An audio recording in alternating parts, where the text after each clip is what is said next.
अस्सलामुअलैकुम। गल्फ़ खबरें में आप तमाम लोगों को वेलकम करते हैं। आज की वीडियो अब तमाम लोगों के लिए बहुत ही ज़्यादा इम्पोर्टेंट है और एक बहुत ही बड़ी ब्रेकिंग न्यूज़ है, क्योंकि आज के दिन एक बहुत ही बड़ी अपडेट को शेयर किया गया है और सऊदी जवाज़ात की जानिब से ऑफिशियली तौर पर इस बात को अनाउंस कर दिया गया है कि किसी भी गैर मुल्की के इकामे जो हैं वो तजदीद नहीं होंगे। जितने भी पाकिस्तानी, इंडियन और बांग्लादेशी वर्कर आज़ाद सऊदी अरेबिया के अंदर मौजूद हैं, उनके लिए ये वीडियो बहुत ही ज़्यादा इंपॉर्टेंट है।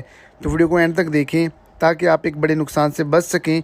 और अगर इस चैनल पर आप फर्स्ट टाइम हैं तो लाजमी से चैनल को सब्सक्राइब करें, वीडियो को लाइक करें और अपने दोस्तों तक इसको ज़्यादा से ज़्यादा शेयर करें। आज के दिन एक नई मोहलत जो है वो दे दी गई है। 1 सितंबर यानी कि 1 सितंबर सन 2023 तक आप तमाम लोगों के पास मोहलत है।